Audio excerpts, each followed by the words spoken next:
there's a crossover. There's a common thread that happens to almost everyone who does cop watching, Felipe. And here is it, right?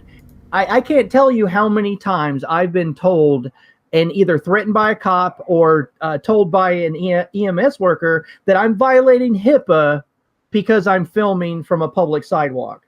Like they try to claim that, that I'm violating the HIPAA law as a way to try to get me or manipulate me into not filming. And could you set the record straight on that? Can you tell people what HIPAA is and why that's ridiculous? Well, HIPAA was part of COBRA going back into the mid-90s. I think in 1996, COBRA came into law, and that's the continuation of health rights. And HIPAA was part of that, and it's called the Health Insurance Portability and Protection Act. And what that came into effect in medicine, I think in 2004. And so what that provided was what they call PIN, personal identifying information, something along the lines like that, PIN information. I don't know what N came in there, but that's what they did, personal identifying information, or PII type stuff. And what that was what HIPAA prevented from happening was the disclosure of identifying information related to the patient. And identifying information is rather simple: name, diagnosis, and they're identifying information. Now, you can tell them their diagnosis. Hey, what's wrong with this guy? Oh, his dick got chopped off by the meat grinder. Okay, that's not HIPAA. But if you know who the guy is and you know whose address it is, if you know where the guy is living and all that other stuff, then yeah, it would be HIPAA. It would be a HIPAA violation because if the guy's coming out of his house.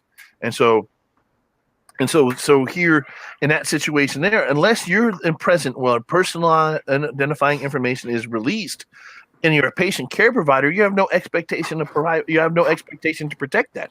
So what the object is of these individuals who are out in the street providing care is to get the patient out of the street. I've done that. You put them in the back of the truck, and if they can't be in the back of the truck, take them back in the house or take them into an office, whether it be somebody in a grocery store or an office place. We've kicked people out of their offices in all sorts of situations because our patient care priority is over their individual privacy is concerned. Because not just because of HIPAA, but because someone's here having a medical emergency and they deserve our 100% attention.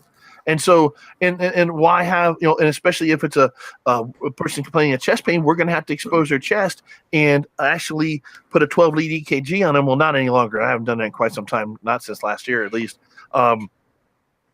where that happens. And so, out on the street, there's no expectation of privacy. There isn't. And as long as you're not present when they're actually just getting their name and stuff like that, they shouldn't be getting all that stuff on the side of the road anyway. If that person's going to be transported, you can get all that shit on the way to the hospital. Let's deal with well, hey, what's your name? Well, I'm Joe Shit the Ragman. Hey, Joe, my name's Felipe. I'm a paramedic. You called? Yeah. Can you tell me what's going on today?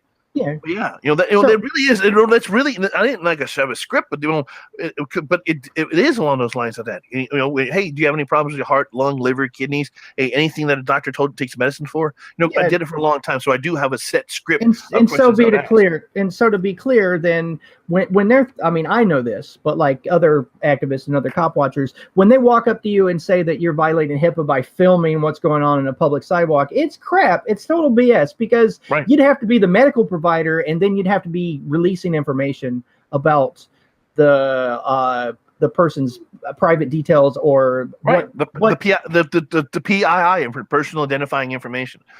Their social, their date of birth, and stuff like that. With intent.